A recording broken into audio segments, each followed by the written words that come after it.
In exercise question number 1.30, it is given that one uniformly charged long wire is given, infinite length wire, and the linear charge density of that wire is lambda. Now we have to find the electric field due to this infinite length wire without using Gauss law. So यहाँ पर Gauss law use नहीं करना है, without using Gauss law हमें इसका formula find करना है, जो Gauss law के एप्लीकेशन में हमने ऑलरेडी फाइंड कर दिया है, but same formula without using Gauss law find करना है. तो कैसे करें? तो यहाँ पर इस पॉइंट P पर, ये जो पॉइंट P है जहां पर इलेक्ट्रिक फील्ड हमें फाइंड करनी है, वहां पर इलेक्ट्रिक फील्ड किसकी वजह से होगी? तो इसके ऊपर जितने भी चार्जेस हैं सबकी वजह से यहाँ पर इलेक्ट्रिक फील्ड होगी. फिर सबकी इलेक्ट्रिक फील्ड का हमें क्या करना होगा? Vector addition. तो ऐसा करना बहुत डिफिकल्ट है, इसलिए क्या करेंगे? तो यहां पर एक स्मॉल एलिमेंट कंसीडर करेंगे जिसकी लेंथ हम कंसीडर करते हैं dy, जो इस पॉइंट से y जितने डिस्टेंस पर है. तो ये एलिमेंट पर पॉजिटिव चार्ज है, तो इसकी वजह से इलेक्ट्रिक फील्ड कहां होगी? तो आउटवर्ड डायरेक्शन में. आउटवर्ड डायरेक्शन मींस ये डायरेक्शन में होगी D electric field, right. Now इस इलेक्ट्रिक फील्ड के कंपोनेंट्स फाइंड करते हैं. तो एज्यूम करते हैं कि यहां पर एंगल थीटा है, तो इसके दो कंपोनेंट होंगे, ये और ये थीटा है तो ये ऑपोजिट भी क्या होगा? थीटा. तो यहां पर थीटा के साथ जो कंपोनेंट है वो कौन आएगा? Cos theta. और यहां पर कौन आएगा? Sine theta, right. अब ये जो डिस्टेंस है इस पॉइंट का इस एलिमेंट से वो अननोन है, बट ये डिस्टेंस y है और ये r है. तो ये ट्रायंगल कंसीडर करो, ये डिस्टेंस है y और ये है r. तो ये डिस्टेंस कितना हो जाएगा? ये हाइपोटेन्यूस है, तो हाइपोटेन्यूस क्या होगा? Root y square plus r square होगा. या तो इसे कोई एक नाम दे देते हैं x. This distance is x. So from this right angle you can write that x is equal to x square is equal to y square plus r square. So you can write x is equal to y square plus r square power half. Now ये dy element की वजह से electric field ये direction में और उसके दो component ये है. अब ऐसे तो यहां पर बहुत सारे एलिमेंट्स है, तो एक सेकेंड एलिमेंट कंसिडर करता हूं सेम डिस्टेंस पर है, उतनी ही लेंथ का, तो उस पर भी पॉजिटिव चार्ज है, तो उसकी वजह से इलेक्ट्रिक फील्ड कहां होगी? आउटवर्ड मींस ऐसे होगी. कितनी होगी? सेम होगी या डिफरेंट? तो देखो ये दोनों एलिमेंट इस पॉइंट से सेम डिस्टेंस पर है, तो ये एलिमेंट्स का यहां से डिस्टेंस भी सेम होगा, तो ये भी डिस्टेंस x होगा. अब किसी भी चार्ज की वजह से इलेक्ट्रिक फील्ड का फॉर्मूला क्या है? kq/r².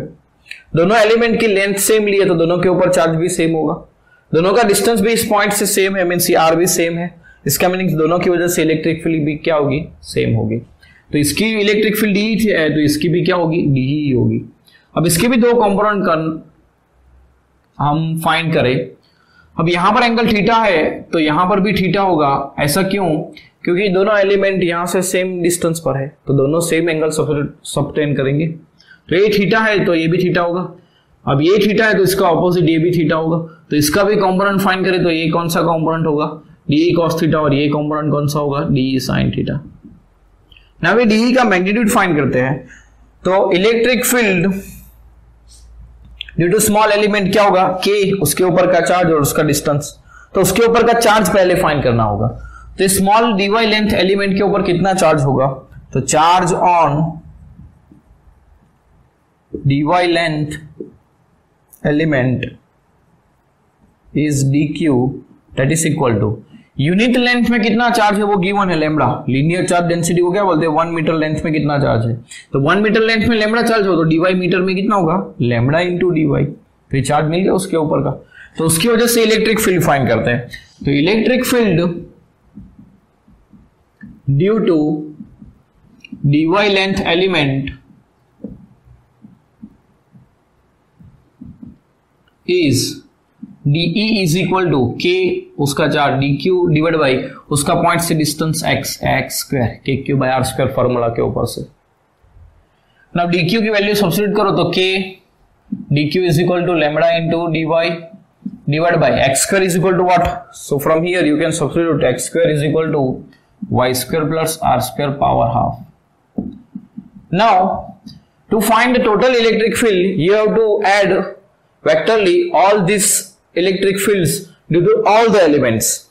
But आप देखोगे तो ये एलिमेंट का डी साइन थीटा कंपोनेंट यहाँ पर है और इसका डी साइन थीटा यहाँ पर है, दोनों ऑपोजिट डायरेक्शन में, तो वो दोनों एक दूसरे को कैंसिल करेंगे, मींस इन दोनों का एडिशन का आंसर क्या आएगा 0, क्योंकि सेम मैग्नीट्यूड है और ऑपोजिट डायरेक्शन में है, तो ये तो एक दूसरे को कैंसिल करेंगे। ऐसे सेम डिस्टेंस पर जो एलिमेंट्स होंगे वो एक दूसरे के ऐसे साइन थीटा कंपोनेंट्स को कैंसिल करेंगे। इसका meaning all D sine theta components will cancel each other. So d sin theta components will cancel each other. So ये कंपोनेंट्स एक दूसरे को कैंसिल कर देंगे, तो इलेक्ट्रिक फील्ड ओनली कहां पर होगी, ये कंपोनेंट्स की डायरेक्शन में होगी, तो यहां पर इलेक्ट्रिक फील्ड होगी और सबकी इलेक्ट्रिक फील्ड कितनी होगी, डी कॉस थीटा। तो हमें ऐसे इलेक्ट्रिक सारे एलिमेंट की वजह से जो D cos theta electric field होगी उसको हमें क्या करना होगा, कंबाइन करना होगा, मींस इंटीग्रेट करना होगा। तो resultant electric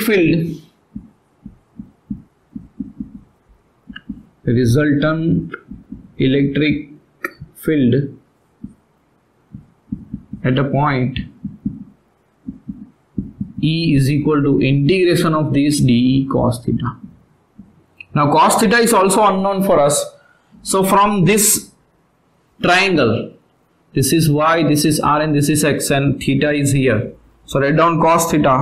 Cos theta is equal to adjacent by hypotenuse. So adjacent r by x and x is equal to what? Y square plus r square power half. So substitute this cos theta here. dE cos theta is equal to, substitute value of dE also. d is equal to k lambda dy divided by y square plus r square. This is x square. X square means no root. By mistake I write down root here. X square is equal to direct y square plus r square only. So y square y here it is y square plus r square only. And cos theta is equal to r divided by y square plus r square power half. So integration k lambda r dy divided by y square plus r square power 1 and half means power 3 by 2. It becomes power 3 by 2. Now dy indicate that you have to integrate the term y and other term are constant, and you have to substitute the limit of y also. So y is what? Distance of element from this point. So to cover a whole wire, the first element is minus infinity distance and last element is at infinity distance. So limit of y is minus infinity to plus infinity, and this k lambda r is constant. So take outside the integration, then integrate dy divided by y square plus r square power 3 by 2, minus infinity to plus infinity. Now to integrate this, use one concept. Let this y is equal to r tan theta. Let y is equal to what? R tan theta. And differentiate this term with respect to theta. So dy by d theta is equal to r tan theta. Differentiation of tan theta is equal to sec square theta. So dy is equal to r sec square theta d theta. Right? Now we convert this y in terms of theta. So convert this limit in minus infinity to infinity of y in terms of theta. So from this formula we can write the tan theta is equal to y by r. So when y is equal to minus infinity, theta is equal to what? Theta is equal to tan inverse y by r. If y is minus infinity, tan minus infinity कब होता है? tan theta is equal to what? sin theta by cos theta. ये infinity कब होगा? जब denominator का term क्या आएगा? 0. और न्यूमरेटर का टर्म क्या आएगा -1, तब ये क्या होगा -इन्फिनिटी। ऐसा कब होता है, साइन थीटा -1 हो और कॉस थीटा 0 हो, ऐसा कहाँ होता है, तो कॉस -π/2 पर होता है, थीटा इज इक्वल टू -π/2 या तो 3π/2 पर। कहाँ होता है 3π/2। यहाँ पर आप देखोगे यहाँ साइन की वैल्यू क्या होती है 1 और यहाँ क्या होती है -1, यहाँ कॉस की वैल्यू 0 और यहाँ पर भी 0। तो -1 साइन थीटा और cos 0, sin थीटा -1 और cos 0 कहाँ पर है, यहाँ पर, मीन्स कहाँ पर है 3π/2 एंगल पर। So when y is equal to infinity this theta is equal to -π/2 and when y is equal to plus infinity कब होगा, जब ये +1 हो और नीचे का 0 हो, तो इसका आंसर प्लस इन्फिनिटी आएगा tan थीटा का। वो कब होगा, जब sin 1 हो और cos 0, sin 1 और cos 0 कहाँ पर है π/2 पर। तो when y is equal to plus infinity, theta is equal to what, plus π/2. So you can write here 3π/2 also. So our limit of theta is 3π/2 to π/2. So substitute all values here, k lambda r integration dy is equal to what, r sec square theta d theta divided by y square is equal to what, r square tan square theta and plus r square power 3/2. So k lambda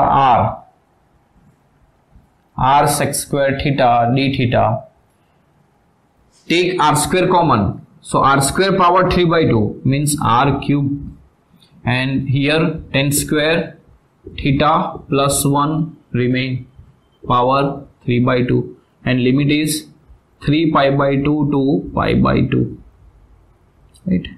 So k lambda r square, यहाँ r cube है और यहाँ r है तो ये r square रह जाएगा और वो कांस्टेंट है तो इंटीग्रेशन के बाहर आ जाएगा, तो यहाँ पर r स्क्वायर को कॉमन ले लेता हूँ। ऊपर का है सेक स्क्वायर थीटा, नीचे क्या होगा 1 प्लस tan स्क्वायर क्या होता है सेक स्क्वायर थीटा, तो sec square theta power 3/2, sec square power theta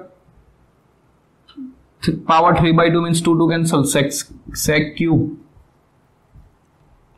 this r also cancel, so k lambda by r integration 1 by sec cube theta and ऊपर क्या होगा sec square theta d theta। अब आगे करते हैं,